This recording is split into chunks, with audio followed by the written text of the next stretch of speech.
Nothing like the brink of World War III to bring things into focus. So, as everybody knows, the U.S.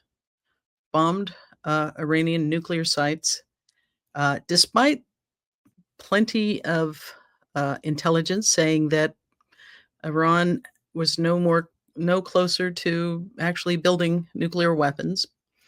Even U.S. All of them, U.S., UK, German, all of Russian intelligence, all saying Iran does not have this capability. Nonetheless, Trump said U.S. intelligence is wrong, authorized the strikes, and then we ended up with conflicting information. Did they do devastating damage? Was it minimal damage? The scariest part are reports that other countries are now saying if they didn't have nukes before, they will have them soon because um, they will see to it. And of course, now Iran has voted to close the Straits of Hormuz. That's pending some kind of final approval. I don't know what that process is. And I think isn't there a meme now of Trump put out a tweet saying there's a ceasefire. I've told them all, no, this is it. And 6 minutes after his absolute assurance that there's a ceasefire came a tweet from Iran saying we just bombed from Israel saying we just bombed Iran. So for the first time, you saw Trump lashing out at both countries, but with particular vigor towards Israel. So who knows? Who knows what comes next? But yeah, that is the state of things thus far. Energy markets, of course, are on edge because the Straits of Hormuz are a choke point for a significant amount of oil, and if that happens, I mean, there's a lot of speculation on will it happen? What does it mean? Will it hurt China more than the U.S.? But basically, they've taken the global map and just shaken it like a snow globe. And anyone who says they know precisely how all of this is unfolding, I do not trust.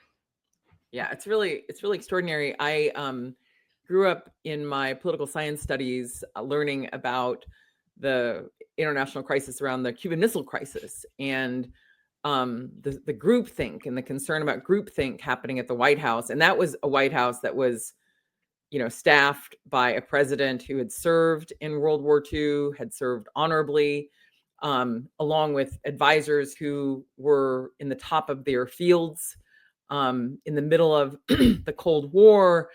And it's certainly fair to say that the men in the White House and the women too, who may be advising Trump, can't hold a candle to the, intellectual strength of that Kennedy White House. And it too made, it made foreign policy mistakes, but, on the brink of a real clash with the Soviet Union over Cuba, there was a concerted effort to really test the theories. And I just, I can't believe that there's been that sort of rigor in this White House.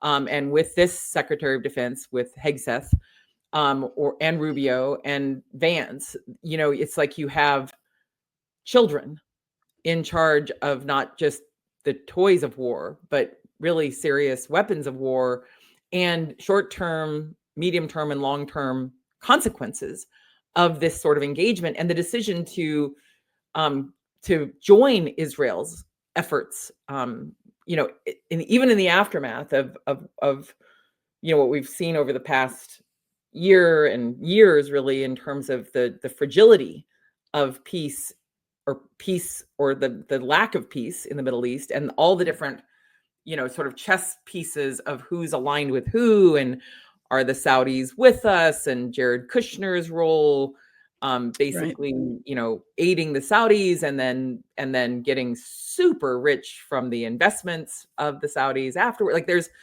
so many complicated dynamics in the Middle East, and then there's graft and opportunism, and then on top of it all, you have real serious weapons in that region.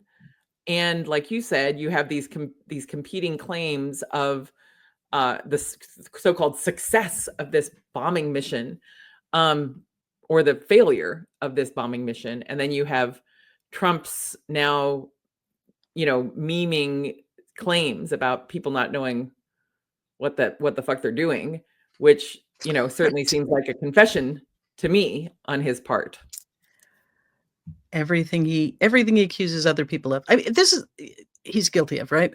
But here's the thing, you can never look at his actions without sending it through a lens of what self-serving interest is at the heart of this decision.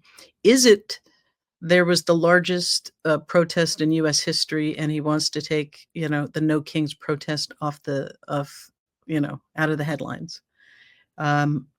Is it some other, machination? Is he Poor attendance at his birthday parade. at his birthday, because everybody was talking about the squeaky tank, you know, uh, you know, is he being blackmailed? Is he in the Epstein file? You never know.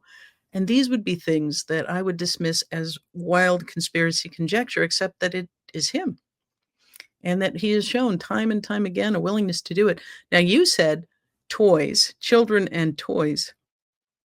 And it made me think about the person that is at the helm of the US terror prevention, who is a 22-year-old named Thomas Fugate III, I think is his name.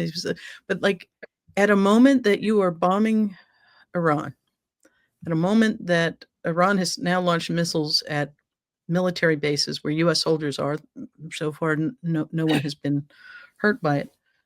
But you've put in charge of counterterrorism, somebody who's barely out of college. And this is the lack of seriousness. This is the lack Yeah. of any depth or so yes. So Yeah. we are in a very strange timeline. And and somebody said the confusion is purposeful. So I think it is important that anytime we talk about Iran, we must also talk about no kings.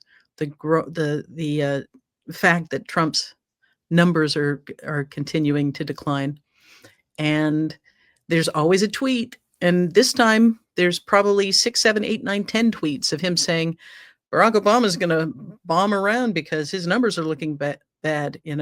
His next move when things are desperate will be to bomb Iran. Like every single thing is a confession. He is Yeah. clearly trying to take attention away from the ugliness that he has created, the attack on healthcare, the attack on Medicaid, all of these things. So here Yeah. we are Yeah. in the midst of the maelstrom.